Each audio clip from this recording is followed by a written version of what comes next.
syndicat national des organismes de formation. Donc le sujet que nous allons aborder aujourd'hui porte sur la transition juste, faire de la transition écologique un levier d'inclusion et de justice sociale. Alors avant de commencer, les habituelles règles d'usage. Donc le webinaire est en cours d'enregistrement. Vous avez la main sur vos caméras et micros.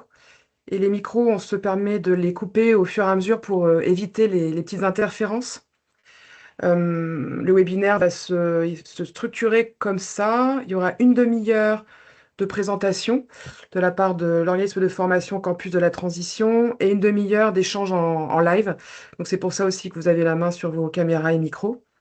Si vous souhaitez poser des questions dans le chat, en attendant, vous pouvez, et il n'y a aucun souci, et moi je me permettrai de les relayer.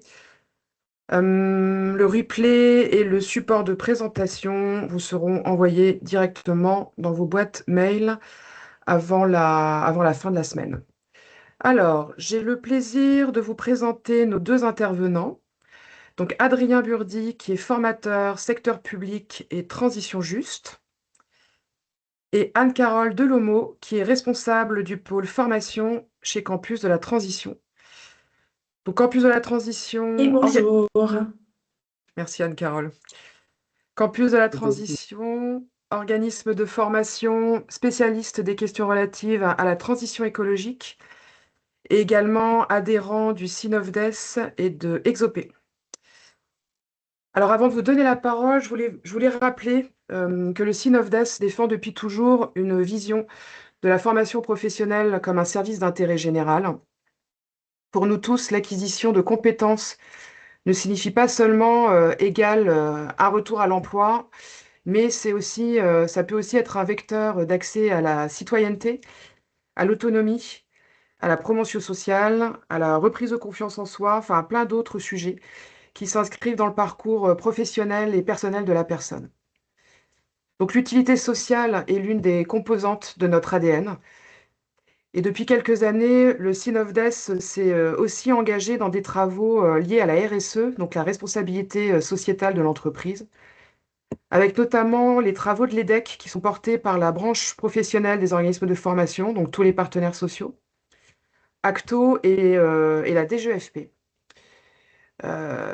Donc en janvier 2025 de mémoire, il y a des ressources, un panel de ressources pour vous aider à prendre le virage de cette démarche RSE qui vous ont été mis à disposition. Donc là, c'est vraiment les organismes de formation, ceux qui sont concernés, qui appliquent la convention collective des organismes de formation. Si vous ne les avez pas eus, vous pouvez le mettre dans le chat et je vous l'enverrai avec le replay, le support de présentation. Et donc, ce qui est intéressant dans la RSE, c'est qu'il y a toujours les trois piliers, le pilier économique, le pilier social, le pilier environnemental. Les trois sont tout le temps imbriqués l'un avec les autres. Et donc, adopter une démarche RSE dans son organisation, ça vise aussi à contribuer aux enjeux de développement durable. Alors, vous allez vous demander pourquoi je vous raconte tout ça. C'est parce que au sein du Synovdes, on s'est engagé au début de l'année sur un parcours de la transformation avec la CEC Monde Académique. Donc la CEC, c'est la Convention des entreprises pour le climat, et qui rassemble une cinquantaine de duos d'acteurs du monde académique. Donc ils sont représentés, pas tous, mais il y a quand même des grandes écoles, des universités, les deux syndicats des organismes de formation, donc dont nous, des organismes de formation, et il y a aussi la mission locale de Paris. Donc un parcours CEC, ça vise à comprendre les défis économiques, environnementaux et sociaux, à repenser son modèle d'affaires, et au final, à être embarqué vers une transition contribuant à la régénération de l'environnement tout en prenant soin des humains et des territoires. Donc c'est un vaste programme. Et Campus de la Transition est aussi partenaire de la CEC. Donc je voulais vous le dire en introduction, parce que je ne suis pas sûre que parmi vous, vous soyez tous au courant. Et donc c'est un sujet, la CEC Monde Académique, qu'on va aborder dans les mois à venir. Donc je voulais en profiter pour vous le dire. Adrienne, Carole, je vous laisse la parole. Et merci beaucoup. Merci beaucoup, Hélène, pour cette introduction. Ravi de pouvoir partager avec vous certaines de nos activités et nos expériences au campus de la Transition. Je vais partager mon écran pour que vous puissiez voir la présentation. Est-ce que Oui, ça c'est s'affiche moi. bien? Oui, Ouais, Adrien. c'est Ouais. super. Eh ben, je vais commencer, puis ensuite Anne-Carole prendra la suite à la fin du début de la présentation que je vais vous faire. Ce qu'on a prévu de faire aujourd'hui, donc sur proposition et réflexion avec le Sign of Death, c'est de discuter de la transition juste, que nous on voit comme un levier d'inclusion et de justice sociale. Et donc dans l'idée de vous présenter donc d'abord qui on est, parce que on ne se connaît pas forcément et on n'est pas forcément connu auprès de tous les adhérents du Sign of Death. Et puis ensuite, discuter de transition juste un peu sur le fond, vous faire quelques retours d'expérience de projets qu'on a menés avec une volonté de transition juste.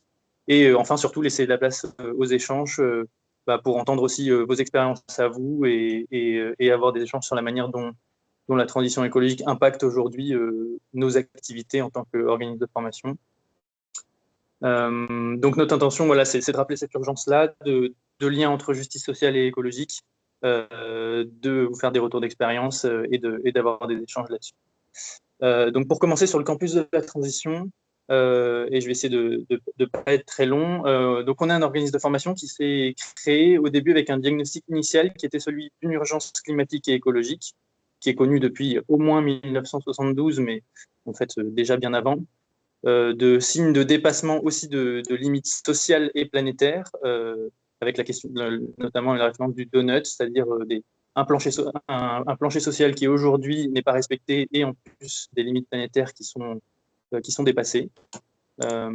Et enfin, un besoin d'alignement des entreprises qui aujourd'hui ne sont pas alignées avec les objectifs climatiques et écologiques et une inégation des formations notamment dans l'enseignement supérieur, avec des étudiants qui ne sont pas prêts à relever ces défis-là. Et donc, le campus de la transition s'est créé pour former et accompagner divers publics, notamment des personnes de l'enseignement supérieur, mais aussi les jeunes qui seront responsables demain, et les professionnels en responsabilité, qu'ils soient du public ou du privé. Tout ça dans l'idée d'être accélérateur de transition écologique dans toutes ces institutions-là. Et la particularité de notre organisme de formation, c'est qu'il est ancré dans un lieu. On accueille la majorité de nos formations dans un lieu qui est basé en Seine-et-Marne, à 1 heure de Paris, sur le Transilien R, près de Montreux-Foltionne. Et dans un lieu donc, qui se veut être un écolieu, donc avec des personnes qui vivent sur place. On a une quinzaine d'habitants à l'année. Qui se veut aussi être un lieu donc, de formation, puisqu'on est organisme de formation et que notre activité, c'est de former à la transition écologique et sociale, et aussi un lieu d'expérimentation, c'est-à-dire que tout ce qui va être fait sur place, notamment par les habitants, par les salariés, va être aussi suivi par des enseignants-chercheurs pour aussi décrire et documenter ce qui est expérimenté sur place. Et donc, on a voilà, des espaces d'expérimentation agricole, des expérimentations sur la mobilité douce, sur plein de choses. Et on a la chance d'avoir voilà, un très beau domaine dans lequel on essaye de rénover ce château pour accueillir des formations donc immersives sur quelques jours. Donc nos formations, elles reposent sur un ancrage académique assez fort, puisque au tout début, la création de notre organisme de formation, du campus de la transition, c'était une intuition d'enseignants-chercheurs, et donc avec un gros ancrage académique et des publications qui sont reconnues dans le monde académique, et une pédagogie originale qui a pour objectif qu'on s'inscrit dans une pédagogie tête corps cœur, donc avec l'idée que les enseignements qu'on fait auprès de nos publics ne sont pas uniquement des savoirs intellectuels à transmettre, comprendre le constat écologique, mais c'est en fait finalement revaloriser une pluralité de savoirs, et notamment des savoirs manuels, des savoir-être, et que ces savoirs-là, cette diversité de savoirs sont nécessaires pour embarquer les personnes entièrement et même les organisations entièrement. Voilà très brièvement pour vous présenter notre organisme de formation, et n'hésitez pas évidemment à poser des questions auxquelles on pourra répondre par la suite. L'idée, donc, c'est de poursuivre avec donc, la discussion sur la transition juste. Qu'est-ce qu'une transition juste? Aujourd'hui, je vais aller vite là-dessus, mais c'est simplement pour se remettre en tête qu'on vit dans une société qui est très inégalitaire, et je pense que vous en avez conscience et que c'est probablement un concernement vis-à-vis des publics que vous formez, que vous accompagnez, avec aujourd'hui des personnes les plus riches qui s'enrichissent, qui captent de plus en plus de revenus, captent de plus en plus de patrimoine, et les personnes les plus pauvres, les plus modestes, qui s'appauvrissent d'année en année. Là, on voit sur cet exemple de l'Observatoire des inégalités, quelques réductions quand même, par exemple, sur les salaires femmes-hommes, mais globalement, un monde qui est de plus en plus inégalitaire. Et voilà, et avec aujourd'hui, par exemple, 5 personnes les plus riches du monde qui, sur les 3 dernières années, ont doublé leur fortune, alors que les 5 les personnes les plus pauvres se sont appauvries. Donc, voilà, donc, je pense un constat que vous connaissez, mais qui me semble important de rappeler, surtout pour essayer de comprendre comment est-ce que la transition écologique, le réchauffement climatique, les fondements de la biodiversité vont aujourd'hui en fait renforcer ces inégalités. Et le premier constat, c'est que c'est les pays qui ont le plus contribué, par exemple, aux émissions de CO2, ce qu'on voit sur cette carte, les pays en rouge, qui sont principalement les pays qu'on appelle développés, ou les pays du Nord global. Donc, c'est ces pays qui ont émis, qui, par leur industrialisation, ont contribué le plus massivement aujourd'hui à la dégradation de nos conditions de vie sur Terre, en tout cas au risque de dégradation important. Et à l'inverse, quand on regarde cette autre carte, on voit que les pays les plus vulnérables face au changement climatique, avec des capacités de résilience les plus faibles, ce sont les pays qui ont le moins contribué, ce sont les pays qui, aujourd'hui, ont un développement économique moins fort. Donc là, on est vraiment sur une situation d'injustice climatique renforcée, puisque toutes les conséquences du réchauffement climatique vont être plutôt payées par les personnes qui ont le moins contribué. Et ça se voit à l'échelle du globe, mais ça se voit aussi quand on regarde les revenus. Et donc là, vous avez un graphique d'Oxfam qui montre que les 1% les plus riches, donc vous avez ici la personne en noir qui représente le petit bonhomme noir qui représente les 1% les plus riches, qui représente 15% des émissions de CO2, là où les 50% en vert foncé, donc les 5% des personnes les plus modestes dans le monde, représentent 7%, soit 2 fois moins des émissions de gaz à effet de serre. Donc voilà, on est sur une situation aujourd'hui de crise écologique qui renforce des inégalités présentes, où les personnes vulnérables vont l'être encore plus, et où les personnes responsables ne payent pas d'une certaine manière, ou en tout cas sont moins vulnérables et donc sont moins enclins à s'engager dans une transition écologique. Et donc ce constat-là, il n'est pas celui du campus de la transition, c'est un constat aujourd'hui qui se diffuse globalement dans la société, et notamment auprès des acteurs de l'éducation populaire, des acteurs de la transition écologique, des acteurs de l'inclusion. Je vous ai mis ici quelques références de rapports que moi je trouve intéressants, et je vais revenir sur les contenus de certains d'entre eux, encore une fois assez rapidement, et je regarde juste le temps. Ouais, très bien. Un extrait du rapport du CNLE, du Conseil national de lutte contre l'exclusion et la pauvreté, qui, je trouve, introduit ce rapport de manière très intéressante en replaçant que déjà, la transition écologique, c'est la politique la plus favorable en fait, aux personnes modestes, aux personnes vulnérables, c'est l'action climatique. L'inaction sera par défaut, peu importe la manière dont on fait la transition écologique. Si on ne la fait pas, on sait que les personnes les plus modestes et les plus pauvres vont subir les conséquences de manière plus forte. Donc, il n'y a aujourd'hui pas trop de questions sur ce sujet-là. Ensuite, évidemment, on peut faire la transition écologique de manière assez injuste, et par exemple, les gilets jaunes sont l'exemple peut-être le plus emblématique en France de ce que la transition écologique peut être créatrice d'injustice elle-même, où on voit que la taxe carbone qui était proposée sur le carburant n'était pas du tout juste, et qu'elle impactait beaucoup plus les personnes plus modestes qui avaient besoin de leur voiture, étaient dépendantes de la voiture, et impactait beaucoup moins des personnes qui avaient les moyens de supporter la taxe carbone, ou en fait avaient les moyens de se reporter sur d'autres modes de transport. Et donc dans le rapport de GetUp, on vient caractériser un peu mieux aussi pourquoi est-ce que les publics qui sont victimes d'inégalités sociales vont aussi voir des inégalités climatiques qui vont renforcer finalement cette vulnérabilité. On a à la fois donc des inégalités d'exposition aux pollutions et aux nuisances, Donc ça, par exemple, un exemple assez flagrant, c'est qu'aujourd'hui, tous les sites les plus polluants, les sites industriels, les sites qui sont classés Céveso, sont en général placés à proximité soit de populations rurales, soit de populations de banlieues de grandes villes, donc qui sont souvent des catégories de population avec des revenus et des conditions de vie moins bonnes que celles des centres-villes et voilà, des périphéries urbaines. Et donc ça se voit très bien, par exemple en Île-de-France, avec l'emplacement des sites industriels qui est majoritairement dans le Val d'Oise, la Seine-Saint-Denis, dans le grand périphérique. Donc il y a une égalité d'exposition et de pollution, il y a une égalité de prévention des risques, puisque souvent, dans ces zones-là, c'est aussi là où on a des déserts médicaux, que ce soit en banlieue ou en ruralité. Donc c'est là où on va retrouver finalement, face à de l'asthme ou des problèmes respiratoires dus aux pollutions, ben, en fait, des difficultés à se soigner, à accéder aux soins, à accéder à l'information aussi pour se prévenir de ces risques-là. Il y a un accès limité aux bénéfices de l'environnement. Souvent, les personnes qui sont plus modestes économiquement n'ont pas les moyens, moins de moyens de se déplacer, donc moins de moyens d'aller se ressourcer, profiter du bien-être de ce que peut amener un environnement sain, et encore plus dans des banlieues bétonnées où les espaces verts sont rares, où potentiellement il faut prendre le métro pour trouver ou le bus pour trouver un parc dans lequel on peut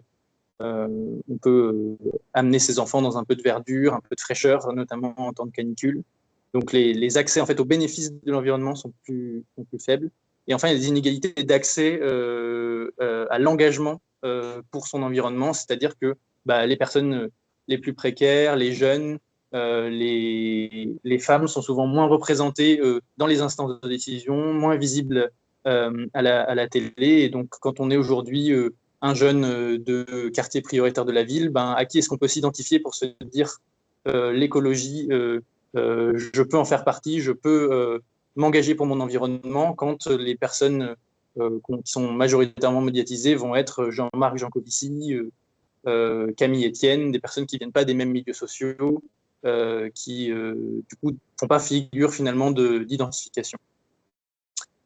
Et enfin, je terminerai sur cette partie-là un peu de rappel de ce qu'est une transition juste pour nous au campus de la transition, du CNLE qui souligne aussi dans ce rapport qu'en fait, la transition, notamment avec les personnes qui sont en situation de pauvreté, si elle se fait sans elles, elle se fait contre elles. Donc là, la formulation, d'ailleurs, je vais la lire parce qu'elle est très bien faite, c'est « Il faut faire la transition avec les personnes en situation de pauvreté, parce qu'en matière écologique, plus qu'en toute autre matière, ce qui se fait pour elles, mais sans elles, se fait contre elles. » Et ça, c'est quelque chose qui vaut globalement pour toutes les personnes qui sont les plus concernées et les plus vulnérables. C'est-à-dire qu'il faut avoir des processus de formation, dans notre cas, mais globalement de décision, de construction, de transition, qui se font avec les personnes, parce que sinon, ça se fait forcément à leur détriment. Puisqu'elles n'ont pas voix pour exprimer leur réalité et la manière dont elles sont impactées par la transition politique. Donc voilà un peu pour replacer le contexte et en fait ce que nous on voit dans une transition juste. Et donc je vais finir cette présentation en vous partageant 2 retours d'expérience de formation de public qu'on a formé et accompagné en essayant d'atteindre ces objectifs-là, et donc des publics qui sont souvent dits comme n'étant pas concernés, c'est pas eux en privilégié, il faudrait former les personnes en responsabilité, mais voilà, que nous on a considéré important de se diriger aussi vers ces formations-là. Un premier programme qui s'appelle Vivre transition, Vivre ensemble la transition, qui est donc un programme dans lequel on a organisé des séjours de 3 jours pour des groupes de 12 de jeunes qui sont accompagnés par des missions locales, donc éloignés de l'emploi, de la formation, et qu'on a amené à qui on a proposé de vivre une expérience de formation collective dans notre lieu au campus de la transition, avec l'objectif d'avoir une approche qui ne soit pas celle qui peut exister, notamment pour les étudiants, pour les jeunes en général, de faire une fresque du climat, de leur donner des constats sur le monde qui va mal, mais plutôt de leur faire découvrir des pratiques, des métiers de transition écologique, et de leur faire vivre en fait une expérience collective dans laquelle ils ont un peu d'espace pour s'exprimer, pour expérimenter des choses, plutôt que de recevoir des informations, des injonctions à l'action, Voilà. Et donc, on a pu expérimenter ça, un peu une formation sur le temps long, 2-3 jours, et qui a été extrêmement riche, avec des jeunes pour qui c'est évidemment pas la préoccupation première, puisqu'ils sont surtout préoccupés par la fin du mois et par les manières de se trouver un emploi, une formation, ont quand même pu avoir des espaces pour échanger et discuter sur ces sujets-là.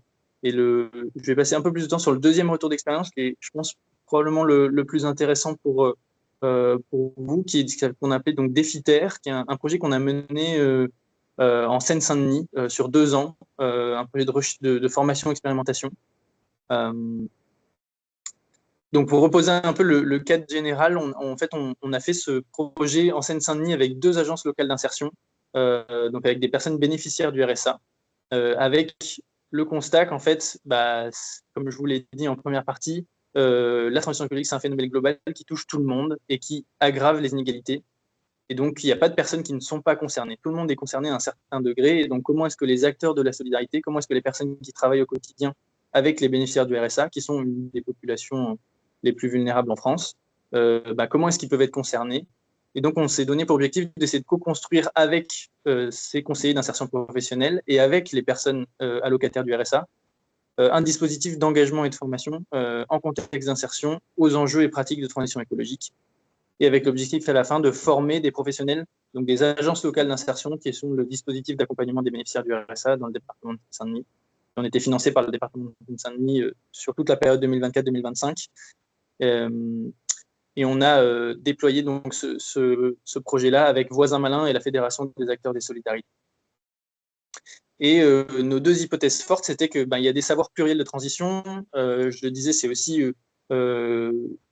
une des convictions qu'on a au campus, c'est que les savoirs ils sont pluriels, et notamment, ils résident aussi chez les personnes qui sont défavorisées, qui ont des pratiques différentes d'économie, de solidarité, et que les professionnels de l'intervention sociale, ils sont aussi concernés parce qu'ils ont un rôle à jouer, puisque c'est eux qui sont aux premières loges pour comprendre comment est-ce que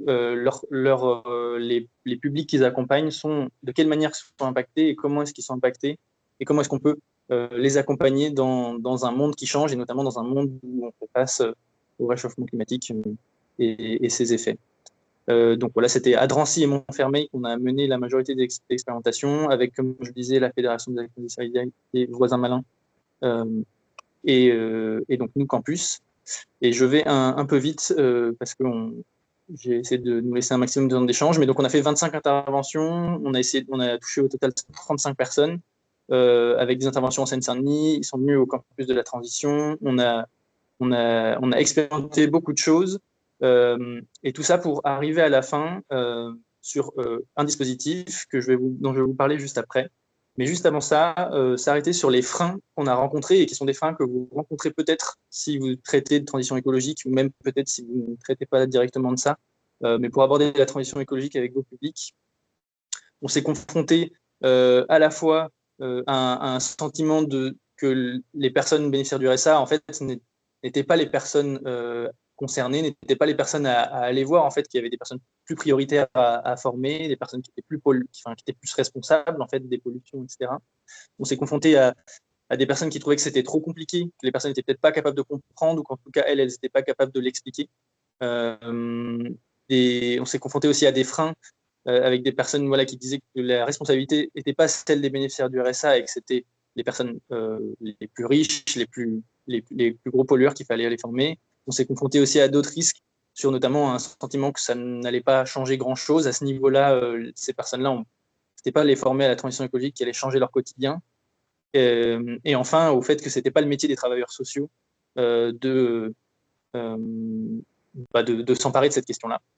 Et avec notre dispositif, on a essayé de surmonter ces freins-là, notamment en proposant un atelier avec donc un matériel pédagogique qui est au format commun, donc qui est réutilisable au format Creative Commons, pour ceux qui connaissent. Je pourrais en dire plus si vous avez des questions.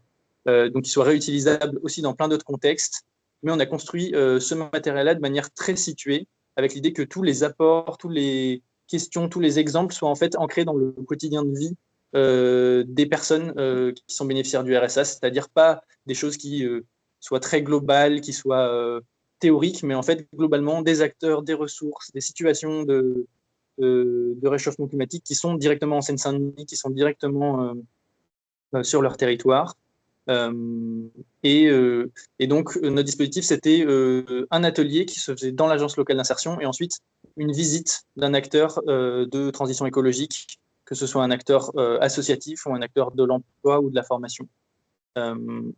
Et très simplement, pour terminer là-dessus, un petit aperçu aussi de l'atelier, donc de la démarche pédagogique dans laquelle on s'est intégré.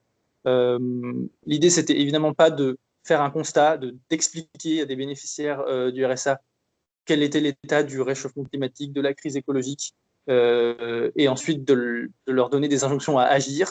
Ça a été tout l'inverse. Notre démarche, c'était au contraire en fait, de leur demander qu'est-ce que c'était que l'environnement, qu'est-ce que c'était l'écologie pour eux, pour elles, et donc de leur offrir déjà un espace d'expression, de savoir, de connaître leur vécu là-dessus, et ensuite, nous, à partir de ça, à partir de leur centre d'intérêt, de leurs préoccupations, de leur vécu, de leur donner à voir à la fois des connaissances situées en Seine-Saint-Denis et des lieux, des ressources pour trouver de l'emploi, agir seuls, pour leur famille, pour leurs enfants, dans leur environnement proche.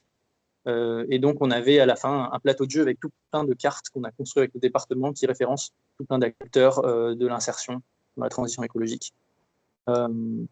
Voilà, en quelques mots. Et l'idée, c'était à la fin, évidemment, de ne pas se laisser là-dessus et de les inciter, en tout cas, de leur proposer d'éventuellement organiser une visite avec leur conseiller d'insertion professionnelle, ce qui permettait aussi que les conseillers sortent de l'agence et donc changent un peu leur posture aussi d'accompagnement. Donc voilà, donc c'est évidemment très court et je pourrais en dire beaucoup plus, mais n'hésitez pas si vous avez des questions aussi sur tout ce projet-là dans son ensemble. Et donc, pour conclure et laisser un maximum de temps aux échanges, ben voilà, simplement vous dire que nous, au campus, on porte cette envie de transition juste parce que pour nous, tout le monde est concerné. Et même si on forme en priorité des personnes en responsabilité, puisque c'est elles qui ont des capacités d'action les plus grandes, pour nous, c'est aussi important de donner accès à l'information et à la participation à des personnes qui l'ont moins. Que pour nous, la transition écologique et sociale, elle va dans tous les cas impacter tous les métiers et donc ceux de l'insertion, ceux de la formation, sont de fait ceux qui doivent s'adapter parce que les métiers vont changer derrière. Et qu'en fait, il n'y a pas de personnes qui ne sont pas concernées, il n'y a pas de mauvais public, il n'y a pas de mauvais secteur, mais il y a juste des mauvaises manières d'apporter le sujet et qu'avec tout public, il y a un intérêt, que ce soit pour la santé, que ce soit pour le bien-être, que ce soit pour l'insertion professionnelle voilà, à se préoccuper et à s'emparer du sujet de transition écologique.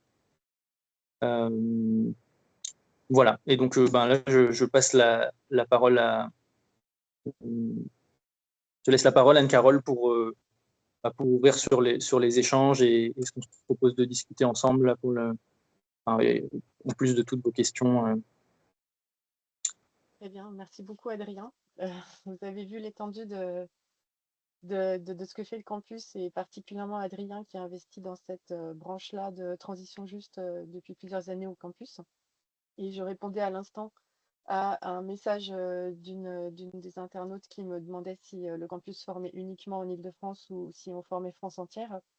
Donc actuellement, on forme France entière sur que ce soit la partie établissement supérieur d'enseignement et de recherche, la partie publique, etc. Et sur cette partie transition juste, justement, dans les discussions qu'on a eues avec le SINOVDES, et comme nous sommes aussi partenaires de la CEC académique, nous hébergerons la 4e session au campus au mois d'octobre. Nous avons conscience que ça serait bien de pouvoir porter le thème de la transition écologique auprès des organismes de formation, d'une part, qui en ont besoin pour les intégrer dans leur design de programme, pouvoir répondre aussi à des appels à projets, et voilà. Et puis en même temps, pouvoir bénéficier quand même à ces publics-là de façon spécifique avec les thématiques qu'Adrien a mentionnées.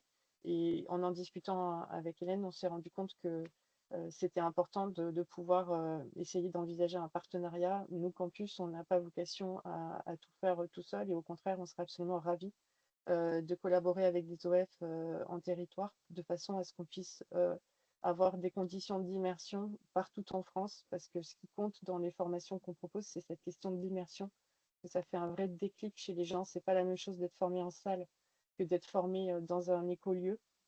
Et donc, tout ça, c'est à discuter avec vous. Mais donc, c'était pour répondre à la question qu'on vient de me poser par le chat. Mais sinon, dans un premier temps, on serait ravis d'avoir d'abord vos retours sur la présentation d'Adrien, que ce soit des témoignages, que ce soit des questions, et ensuite, effectivement, vos besoins pour qu'on puisse en discuter ensemble et les élaborer ensemble. Voilà. Merci Adrien, merci Anne-Carole. Est-ce que parmi vous, quelqu'un veut se lancer? Peut-être arrêter le partage, Adrien. Ouais, Oui.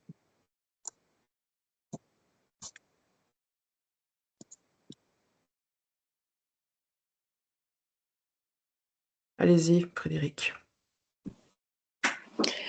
Bonjour, vous m'entendez bien? Très bien.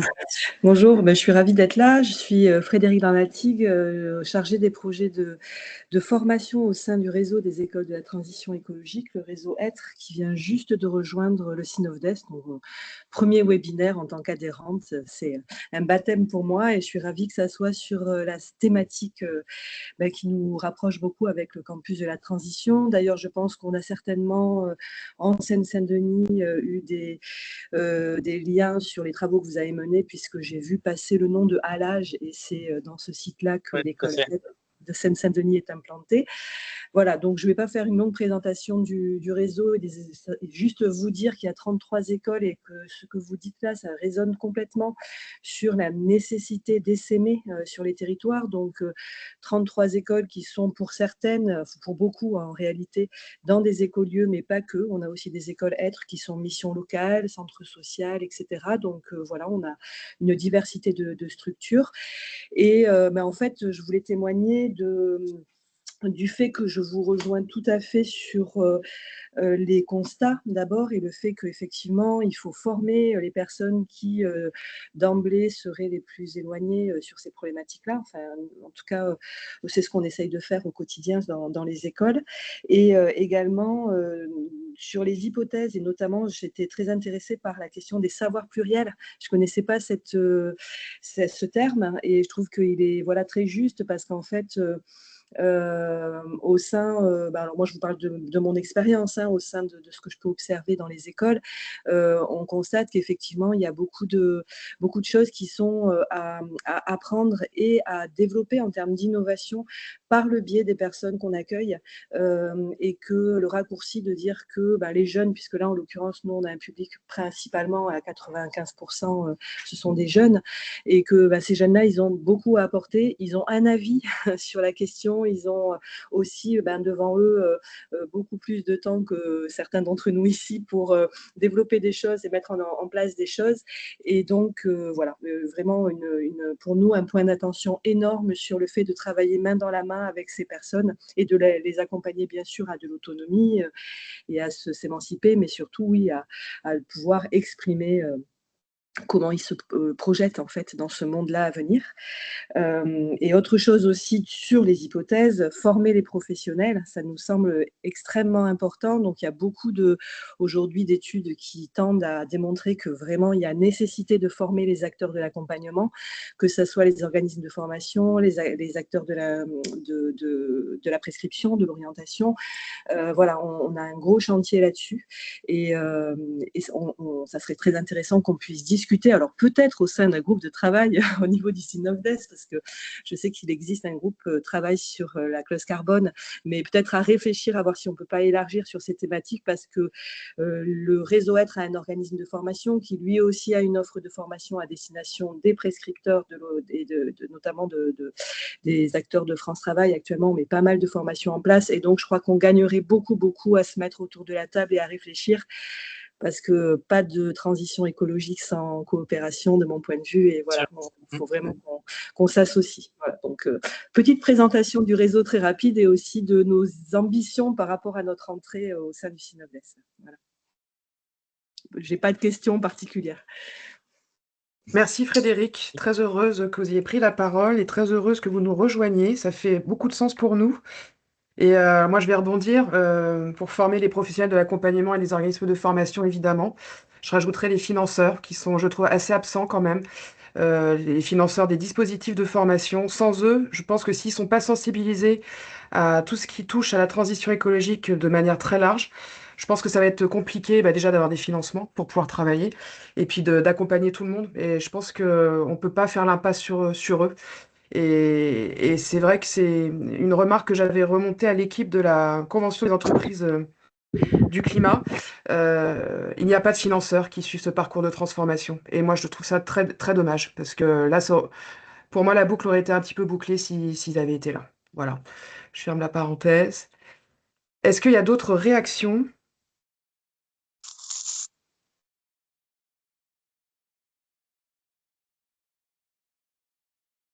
Non? Moi, j'aurais une question. Alors, je ne veux pas vous mettre en difficulté, mais l'histoire de ce donut là, qui est. Alors, moi, je suis le parcours de transformation avec Charlotte, qui est aussi qui est parmi nous. Et on entend beaucoup parler de ce donut. Déjà, je vais vous le montrer parce que je pense que c'est un peu, ça fait partie pour nous des outils d'embarquement qu'il faut connaître au-delà de ce schéma des limites planétaires. Vous le voyez, je pense. On voit plus, moi.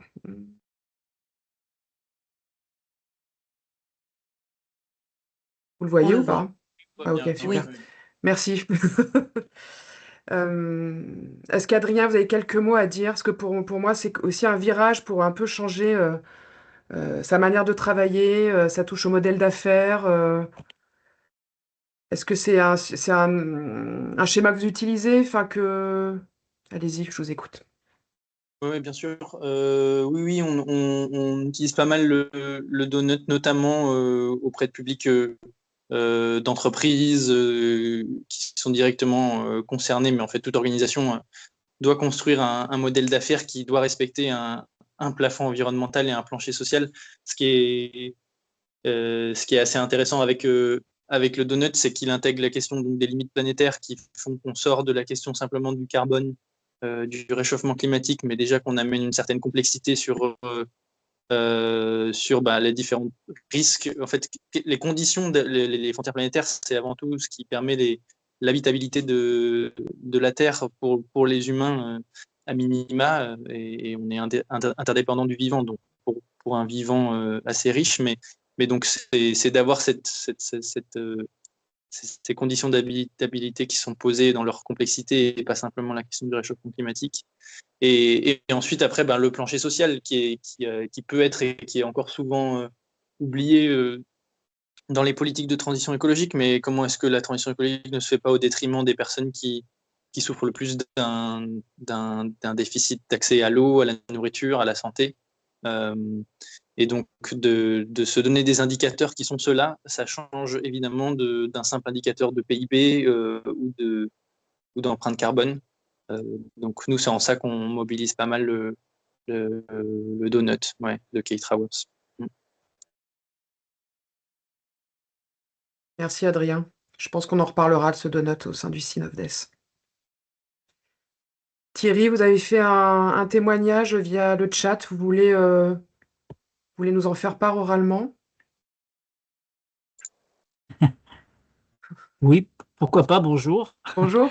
Alors, attendez, je vais lui mettre la caméra, c'est mieux quand même.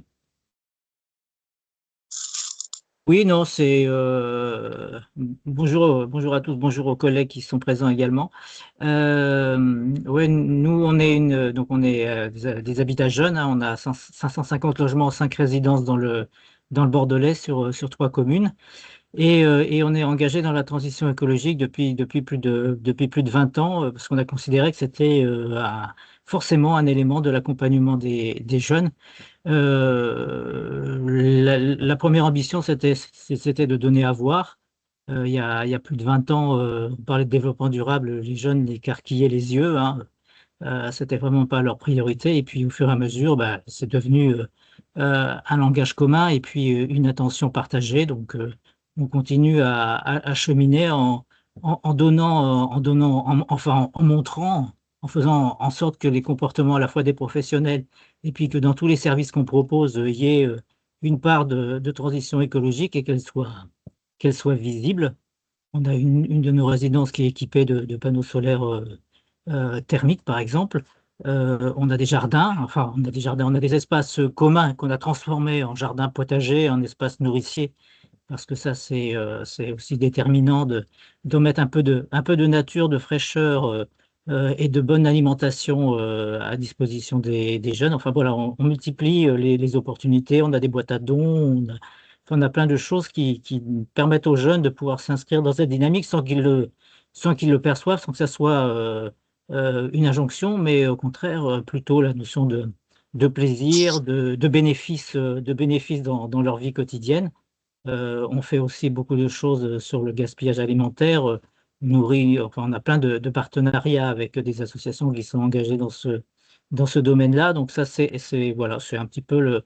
Voilà, alors nous, ça n'a rien, on n'est pas étayé par des scientifiques, voilà, mais ça serait intéressant de pouvoir le faire. Et tout ce qu'on sait, c'est que les jeunes, même s'ils n'adhèrent pas quand ils sont dans la résidence parce qu'ils sont sur des relations des fois de défiance, il faut dire les choses comme elles sont, parce que nous on accueille des jeunes, ils ont une redevance à payer, il y a des principes de réalité, il faut travailler pour avoir des revenus qui permettent de payer sa redevance. Donc des fois on est dans des situations de tension très, très fortes. Néanmoins, on sème des graines et on sait que dans leur vie, plus tard, c'est des éléments dont ils vont se réapproprier. Alors, on a du mal à évaluer la portée de ce qu'on fait, hein, voilà, pour cet avenir, parce qu'on a du mal à suivre les jeunes longtemps. Mais néanmoins, voilà, c'est important. Pour les professionnels que nous sommes, c'est aussi beaucoup de plaisir, parce qu'on est aussi pour certains très, très engagés.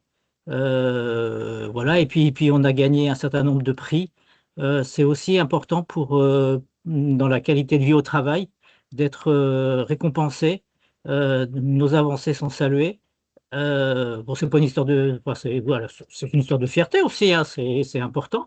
Mais c'est surtout qu'on peut valoriser ça aussi auprès des jeunes et les embarquer davantage dans cette histoire. Voilà, petit témoignage.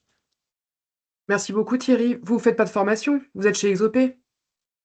Pardon? Vous ne proposez pas des formations? Non, en fait, moi, je suis pas un patron, hein. Je, je suis, je suis un intervenant social dans une association Oui, qui c'est fait ça. partie d'Exopé, voilà. Ouais, ouais, c'est ça. Merci beaucoup. D'autres réactions?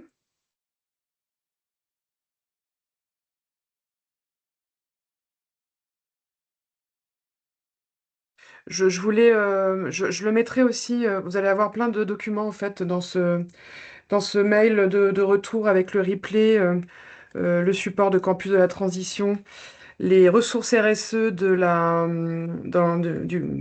qui ont été issues des travaux dans le cadre de l'EDEC de la branche professionnelle des OF. Et je vous mettrai aussi le rapport du Shift Project qui vient de sortir. C'est pas un rapport, pardon. C'est un plan robuste pour l'économie française qui est très intéressant. Donc oui, ils s'attardent à faire des focus. Leur méthode de travail est quand même enfin, hyper bien ficelée, hyper bien structurée.